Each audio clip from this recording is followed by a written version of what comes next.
ada penjelasan pertama itu ada tentang privasi dalam data yang akan dijelaskan oleh teman kita yang bernama Cahaya. Cahaya terus.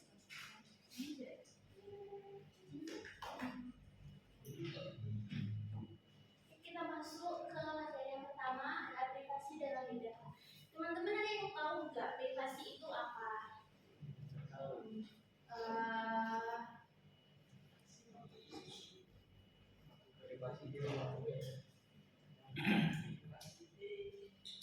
Privasi hak seseorang untuk mengatur. Nah, ada yang lain teman-teman apa yang berprivasi? rahasia. Benar, rahasia. Satu motor ya. Sederhananya gini, privasi itu hak seseorang untuk mengatur data pribadinya sendiri. Misalnya kayak nama, nomor HP, alamat, terus banyak lagi. Dalam data, data-data tersebut dikumpulkan dalam jumlah yang sangat besar dari berbagai sumber, kayak contohnya media sosial, aplikasi belajar online, atau yang lain-lain. Nah, masalahnya data yang terkumpul ini bisa dianalisis untuk mengetahui kebiasaan seseorang. Jadi, privasi dalam data ini bertujuan untuk memastikan bahwa data pribadi seseorang tidak digunakan atau disebarkan tanpa izin.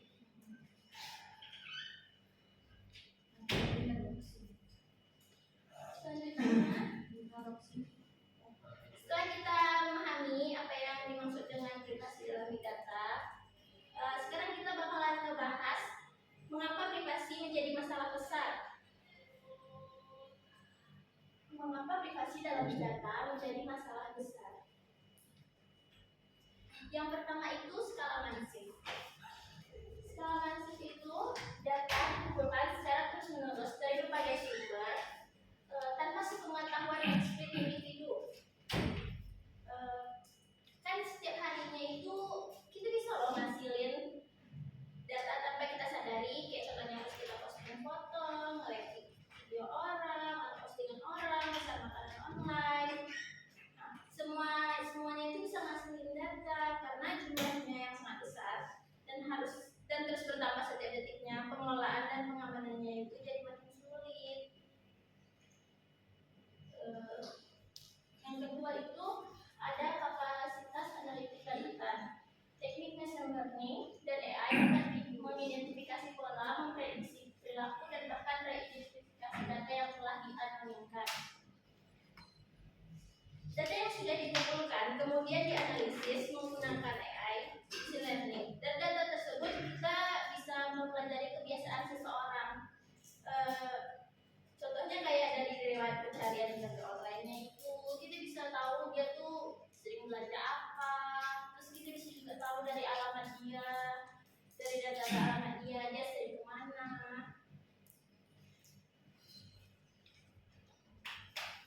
Selanjutnya ada efek penggabungan data atau multi efek. Data yang tampaknya tidak sensitif jika digabung bisa membentuk profil pribadi yang sangat detail.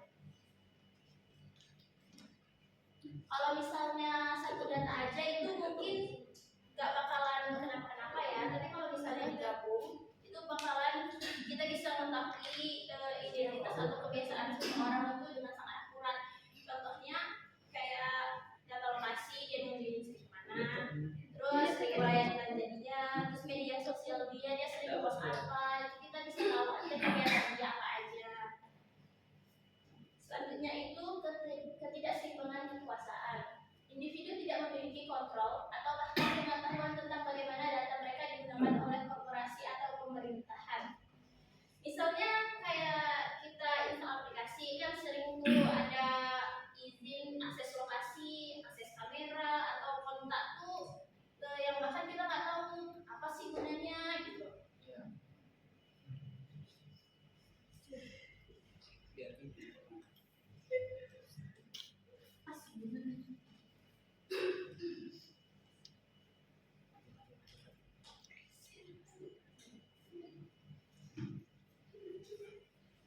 Selanjutnya teman-teman kita masuk ke jenis risiko privasi dalam big data.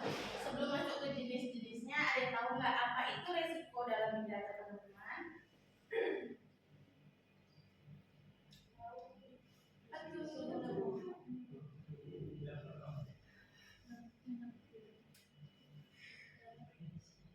Ayo teman-teman. Dampak dari data. Nggak bisa, benar. Dampak dari data termasuk resiko dalam big data. Ada yang lain?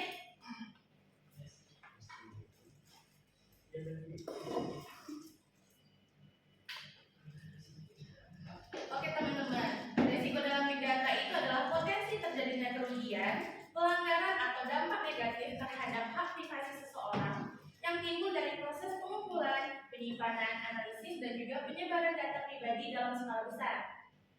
Nah, selanjutnya kita masuk ke dalam jenisnya.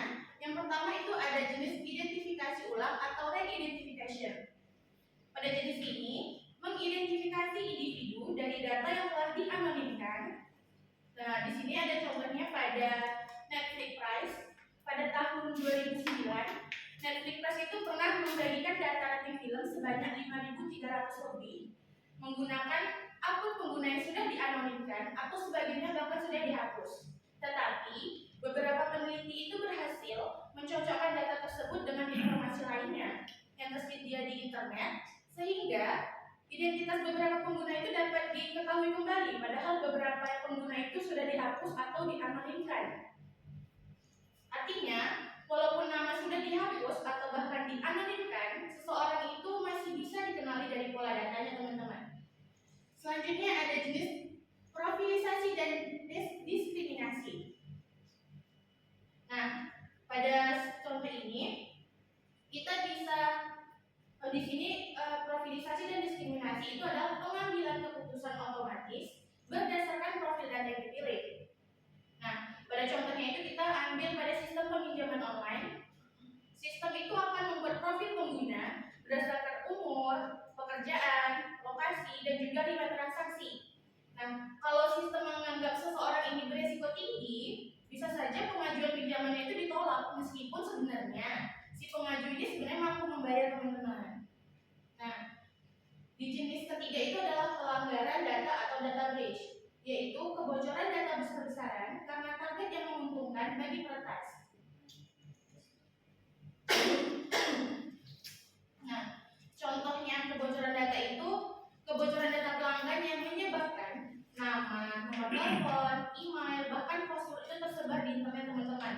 Dan kebocoran data ini menguntungkan banget bagi si peretas atau si hacker, teman-teman. Nah, jenis resiko privasi selanjutnya itu ada inferensi sensitif, yaitu mengetahui informasi pribadi seperti kesehatan, afiliasi, politik tanpa izin hanya dari data perilaku. Nah, yang menarik dari jenis resiko ini, teman-teman, informasi pribadi kita tuh bisa diketahui tanpa kita pernah memberitahunya secara langsung, teman-teman. Misalnya, seseorang sering mencari informasi tentang rumah sakit tertentu dan juga mencari informasi atau membeli obat-obatan tertentu. Nah, dari pola pencarian itu, teman-teman, sistem itu bisa memperkirakan kondisi kesehatan orang tertentu, teman-teman. Nah, masuk ke jenis resiko terakhir, ada surveillance massal, yaitu pemantauan terus-menerus tanpa justifikasi hukum yang jelas. Nah, pada contohnya ini ada pada penggunaan CCTV yang terhubung dengan teknologi pengenalan wajah yang sering kita temui di mall-mall, teman-teman, atau bahkan sekarang sudah ada di lampu merah. Nah, itu tuh sistem itu bisa mengetahui siapa yang lewat dan kemana orang tersebut pergi, teman-teman. Nah, lanjut kita masuk ke prinsip dasar privasi big data. Teman-teman ada yang tahu nggak apa itu prinsip dalam big data, teman-teman?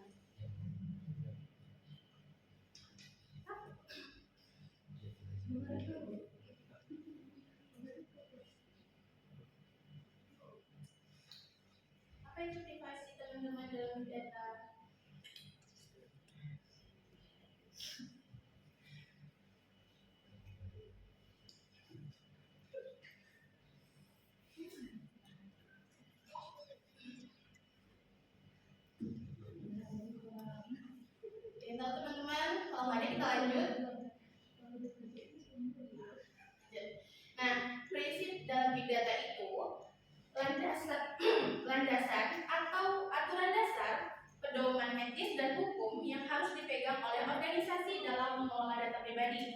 agar pemrosesan big data tetap menghormati hak individu dan tidak disalahgunakan. Nah, masuk ke prinsip dasar privasi yang pertama, itu adalah keterbukaan dan transparansi. Organisasi harus memberitahu individu tentang data yang dikumpulkan, tujuannya untuk apa, dan apakah ada pihak ketiga nih yang menerima data si pelanggan atau pengguna teman-teman. Nah, perusahaan itu harus menjelaskan data apa yang dikumpulkan dan untuk apa tujuannya. Jadi pelanggan itu tidak boleh dibiarkan bingung mengenai penggunaan data yang dikumpulkan tentang data pribadinya. Untuk prinsip dasar selanjutnya, ada tujuan yang sah dan spesifik. Data hanya boleh digunakan untuk tujuan yang telah diinformasikan dan disetujui. Maksudnya, kalau data dikumpulkan untuk pendaftaran akun nih, nah jadi data tersebut tuh nggak boleh tiba-tiba digunakan untuk tujuan lain tanpa izin pengguna. Contohnya, pas kita daftar aplikasi kampus atau sistem kampus, kita kan menggunakan email. Nah, email itu seharusnya itu cuma bisa digunakan untuk kebutuhan akademik dan bukan dijual ke pihak lainnya atau digunakan untuk keperluan lainnya, teman-teman. Selanjutnya, ada prinsip minimasi data. Hanya mengumpulkan data yang benar-benar diperlukan untuk tujuan tertentu. Nah, tapi pada prinsip big data itu sebenarnya sulit diterapkan ya teman-teman, karena budaya prinsip big data itu mengumpulkan sebanyak-banyaknya data, lalu akan dipilih-pilih data mana yang bakal berguna, teman-teman. Nah, pada minimasi data ini, misalnya pada aplikasi kalkulator. Kalkulator itu kan fungsinya tuh hanya untuk menghitung, teman-teman ya. Jadi kadang ada aplikasi kalkulator ini yang pas kita memakai tuh minta izin akses kontak lah, akses lokasi, padahal itu kan sebenarnya nggak perlu ya teman-teman. Jadi itulah gunanya minimasi data, teman-teman. Nah, selanjutnya ada akurasi dan proporsionalitas. Data harus akurat dan penggunaannya proporsional terhadap risiko privasi. Maksudnya itu data yang kita gunakan itu harus benar, teman-teman, karena kalau data salah, keputusan yang dihasilkan juga bisa salah. Misalnya data alamat atau penghasilan yang salah pada sistem kredit itu dapat menyebabkan seseorang ditolak pinjaman. Selanjutnya ada pengawasan dan akuntabilitas. Organisasi bertanggung jawab atas kepatuhan privasi dan harus memiliki petugas perlindungan data DPO.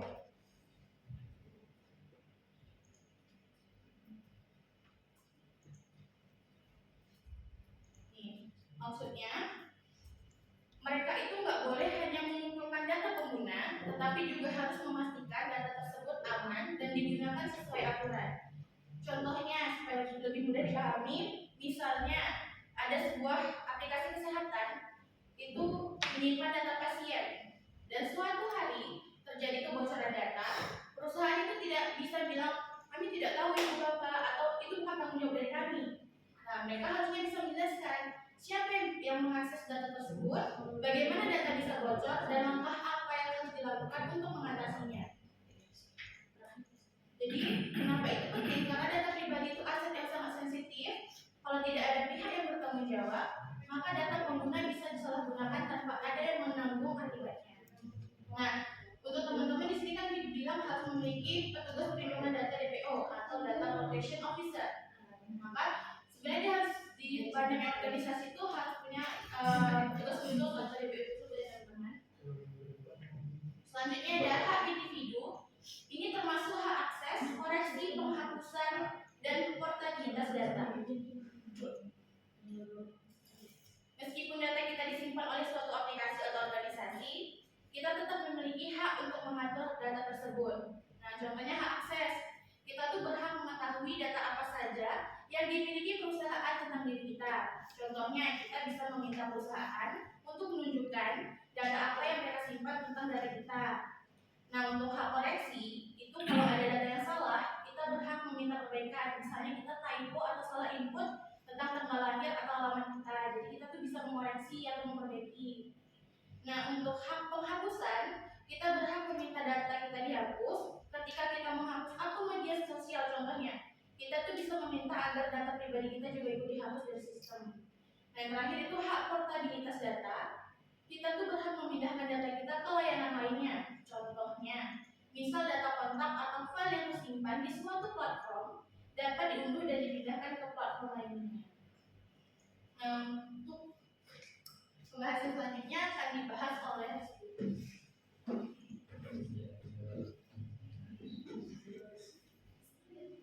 Kita masuk ke perlindungan privasi dalam big data.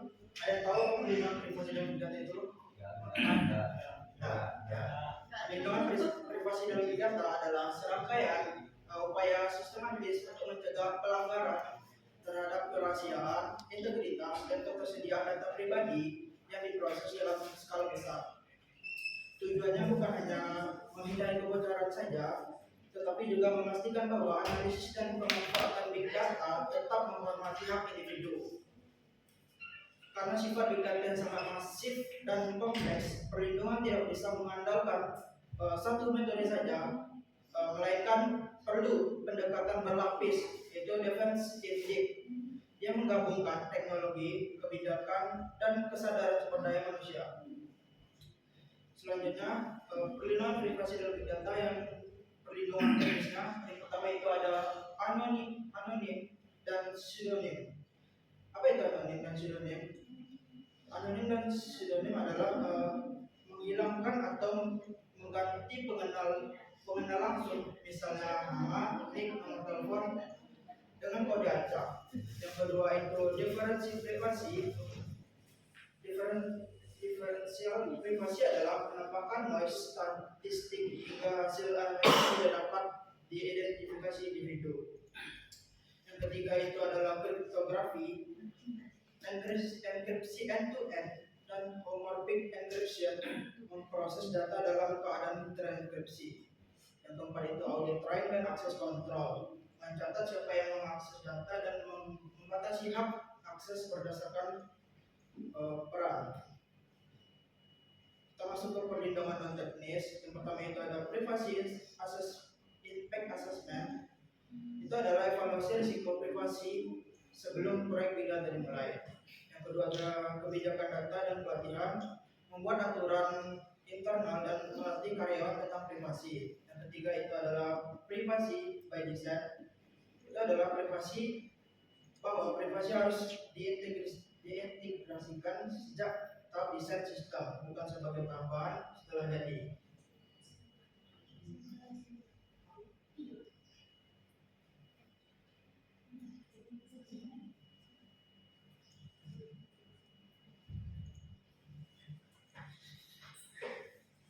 Nah, kita sudah hampir terakhir teman-teman. Jadi kesimpulan yang bisa kita ambil, privasi dalam big data itu merupakan aspek penting yang harus dijaga karena mengumpulkan dan menganalisis data dalam skala yang besar itu dapat menimbulkan berbagai risiko seperti kebocoran data, penyalahgunaan informasi, dan pelanggaran hak individu.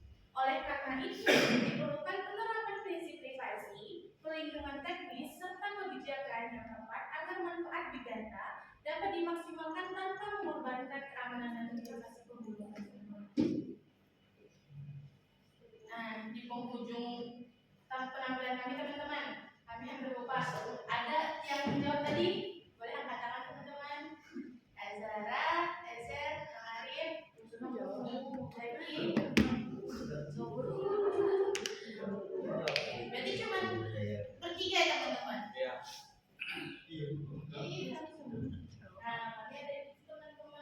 Nah, ini ada teman-teman. Aku juga. Aku juga.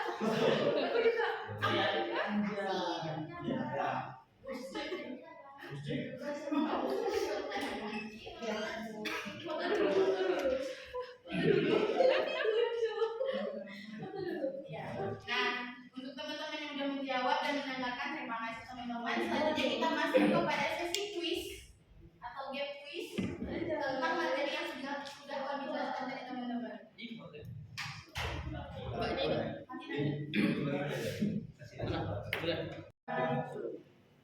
Selamat pagi teman-teman semua dan Bapak dosen Pak Tommy. Pagi. Kok diposting gini aja kan kayak kosong banget gitu. Pada kesempatan kali ini kami dari kelompok 4 akan membahas lebih lanjut mengenai privasi data pada big data. Nah, teman-teman pernah kan membuat sebuah akun, misalnya akun Instagram, akun TikTok, akun Shopee, atau akun aplikasi yang lain. Nah, kan saat kita membuat akun tersebut, kita kan diminta untuk mengisi untuk memasukkan nama, email, nomor HP, bahkan tanggal lahir kita. Nah, coba bayangin kalau data-data tersebut jatuh ke tangan orang yang salah, kira-kira apa yang bakal terjadi? Kehilangan akunnya. Nah, jadi bisa aja akun kita itu dibaca, identitas kita disalahgunakan, atau bahkan kita bisa menjadi korban penipuan. Karena itulah privasi data menjadi sangat penting di era digital saat ini. Nah, sebelum kita tahu cara menjaga data kita perlu tahu dulu nih ancaman apa aja sih yang sering mengintai data kita. Karena kalau kita tahu ancamannya, kita bisa jadi lebih waspada. Jadi seakan-akan kita menyediakan payung sebelum hujan. Ada. Nah, jadi aku selanjutnya. Nah, selanjutnya kita masuk ke ancaman privasi dalam big data. Yang pertama itu kita punya si malware. Jadi malware ini bisa dibilang seperti virus yang masuk ke dalam perangkat kita tanpa izin. Nah, di mana sih datangnya si malware? Malware ini datang ketika kita menginstal sebuah aplikasi ataupun game dari situs yang bajakan atau nggak resmi gitu, nggak jelas. Jadi saat kita mendownload aplikasi tersebut, ternyata aplikasi tersebut itu mengandung sebuah program yang membahayakan perangkat kita. Nah, si malware ini termasuk berbahaya karena dia bisa mencuri data, merusak sistem, bahkan memata-matai aktivitas kita sebagai pengguna. Nah, jadi malware ini dia cara kerjanya itu tanpa kita sadari. Nah, ancaman yang kedua itu ada phishing. Teman-teman pernah kan menerima SMS ataupun WhatsApp yang mengatasnamakan pihak bank atau marketplace yang ada. Nah, biasanya kita tuh diminta untuk mengklik sebuah link yang dimana link tersebut menuju kepada sebuah website. Nah, setelah kita mengklik link tersebut, kita diminta untuk memasukkan sebuah username, password ataupun kode OTP. Padahal website tersebut palsu. Jadi tanpa kita sadari, kita sendirilah yang memberikan data kita kepada si pelaku. Selanjutnya yaitu ransomware. Nah, ransomware ini dia sedikit berbeda dari ancaman sebelumnya. Kalau malware tadi dia mencuri data, sedangkan si ransomware ini dia mengunci data. Jadi file-file yang ada di laptop kita itu tidak bisa dibuka atau diakses. Nah, jadi untuk mengaksesnya kita diminta sebuah uang tebusan supaya data bisa dibuka kembali. Ancaman yang terakhir yaitu ada DDoS. Kalau yang sebelumnya berfokus pada data, DDoS ini dia fokus pada sebuah layanan ataupun sistem. Jadi DDoS ini akan membuat server kita dibanjiri permintaan sampai akhirnya server itu tidak mampu melayani pengguna yang sebenarnya. Nah, jadi dari keempat ancaman tadi, kita bisa melihat bahwa data dapat terancam dengan banyak cara. Contohnya dari pencurian data, penipuan, penyanderaan data, hingga gangguan terhadap layanan digital.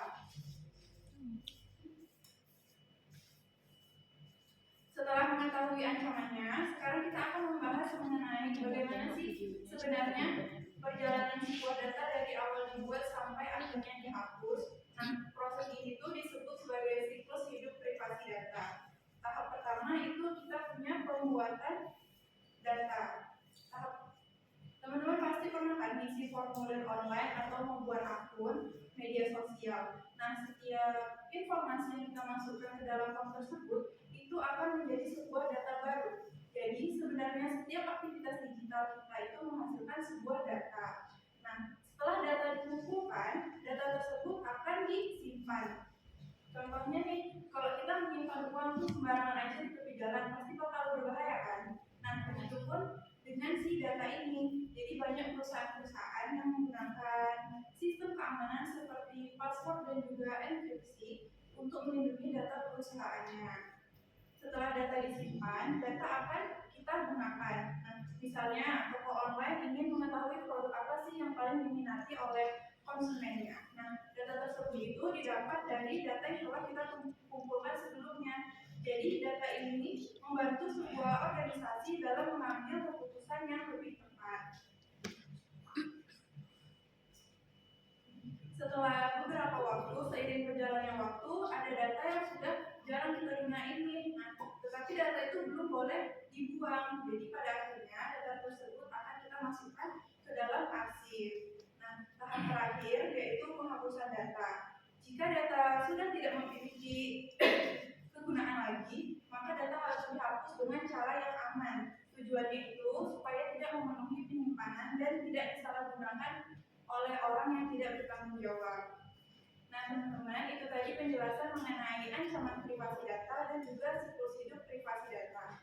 Dari penjelasan tadi, kita bisa melihat nih bahwa data memiliki perjalanan yang cukup panjang dan setiap tahapnya itu harus dilindungi. Selanjutnya yaitu Ezer akan menjelaskan mengenai regulasi, tantangan dan juga etika dalam privasi big data. Kepada Ezer, dipersilakan.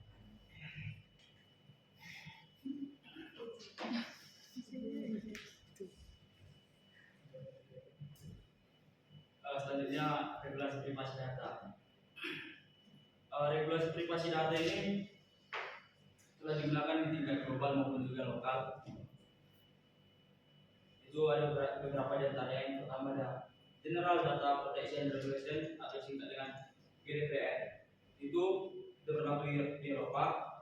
Wajib perusahaan diwajibkan perusahaan untuk memperoleh persetujuan eksplisit sebelum mengumpulkan data pengguna atau memberikan hak kepada individu untuk meminta penghapusan data mereka.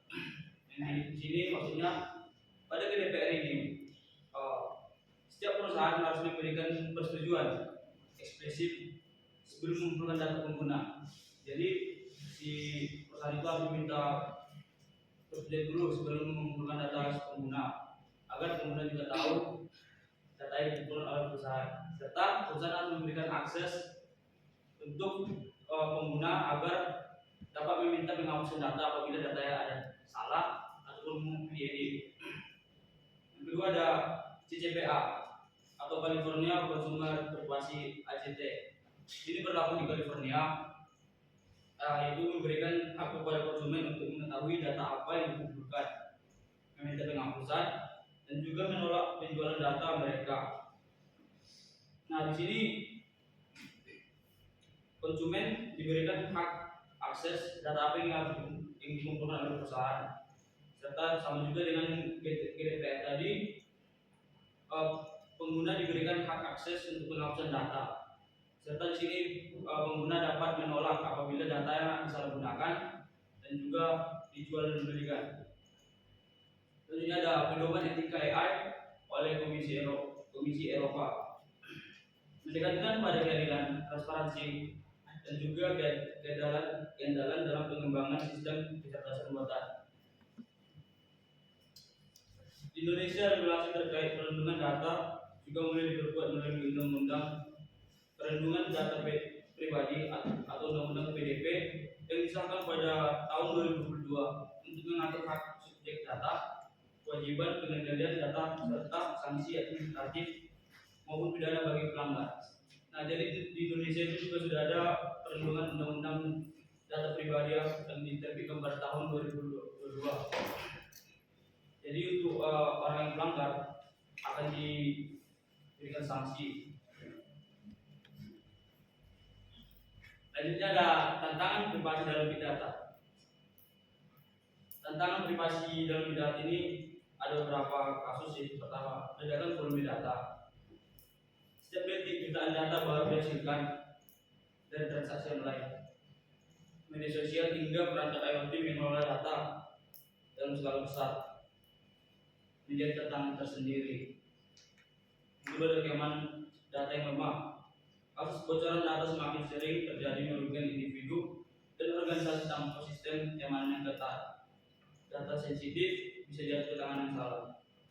Keamanan data yang lemah ini salah satu tantangan juga dalam privasi dalam big data, itu karena keamanan yang lemah dapat menyebabkan kebocoran sehingga merugikan individu bagi data yang diambil karena dapat disalahgunakan, diperjualbelikan, dengan merugikan individu atau pengguna. Ketiga, ada regulasi yang berbeda di setiap negara. Seperti yang tadi saya jelaskan, regulasi itu sudah ada di Eropa maupun lokal. Yang pertama ada GDPR, California, dan juga PDB di Indonesia. Organisasi beroperasi secara global harus memahami dan menyesuaikan diri dengan regulasi yang ada. Jadi setiap perusahaan atau organisasi yang ingin mengumpulkan data setiap konsumen atau individu, dia harus menyesuaikan diri dengan regulasi yang ada di tiap-tiap negara. Yang ketiga ada data yang tidak terstruktur. Sebagian data yang dikumpulkan saat ini adalah data yang tidak terstruktur seperti gambar, video, teks dari media sosial, dan jenis yang lebih sulit. Dan jenis ini lebih sulit untuk dilindungi karena sifatnya kompleks. Nah, jadi yang bisa lihat di media sosial itu seperti gambar, video, teks itu berupa data tidak terstruktur. Dan data jenis ini dia kurang sifatnya lebih kompleks. Ketiga, data dan tata kelola.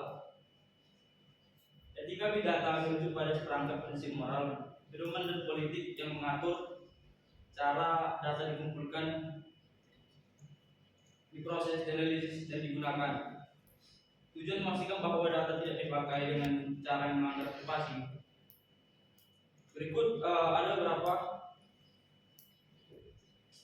prinsip utama dalam etika dan tata kelola big data. Yang pertama itu ada transparansi. Individu berhak tahu apa data yang dikumpulkan dan bagaimana data digunakan. Nah, transparansi ini sangat penting ya dalam pengumpulan data individu pada organisasi, karena individu itu berhak untuk mengetahui data mereka dikumpulkan dan untuk apa data itu digunakan. Jadi ada yang feedback balik dari antara organisasi dan individu. Selanjutnya ada akuntabilitas. Akuntabilitas ini organisasi harus bertanggung jawab atas penggunaan data, termasuk bila kesalahan atau penyalahgunaan. Di sini perusahaan harus bertanggung jawab atas penggunaan data oleh pengguna atau individu, karena apabila terjadi kesalahan, yang bertanggung jawab itu harus perusahaan dan mengganti atas terjadinya penyalahgunaan data. Dan ini ada keadilan.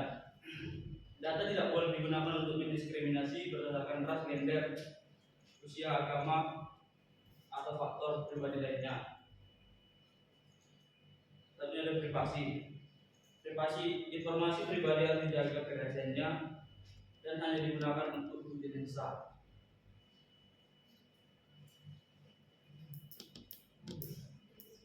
Nah, setelah mengetahui tantangan, regulasi, dan juga etika dalam privasi big data, selanjutnya Naila akan menjelaskan mengenai etika dan juga tata kelola data yang berperan penting dalam privasi data.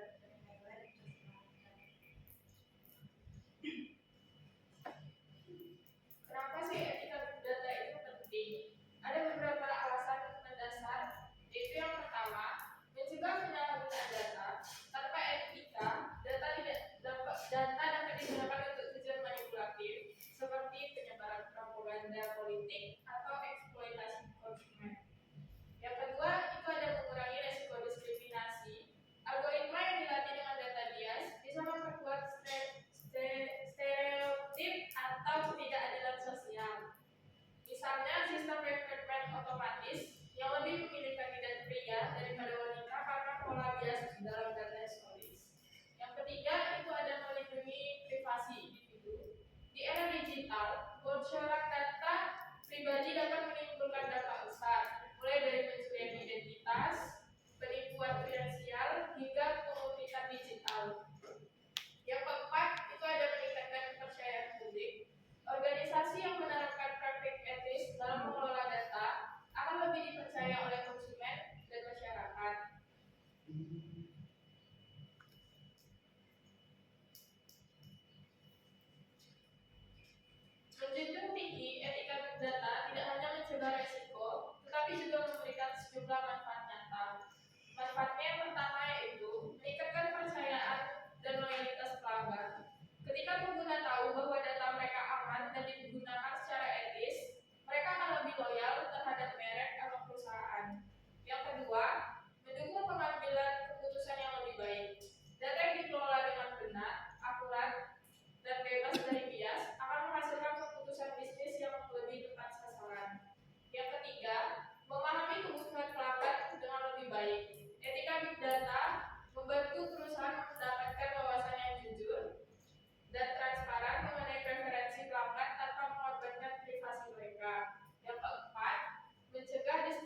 menjamin kualitas dan konsistensi data sehingga dapat dipercaya. Memastikan data yang digunakan selalu akurat, lengkap, konsisten, dan mutakhir sehingga dapat dipercaya untuk berbagai kebutuhan organisasi. Yang kedua, melindungi data dari ancaman keamanan, menjaga data dari akses tidak sah, pencurian maupun kebocoran melalui penerapan sistem keamanan dan kontrol akses yang baik. Yang ketiga, memastikan kepatuhan terhadap regulasi privasi data, membantu organisasi mematuhi aturan perlindungan data seperti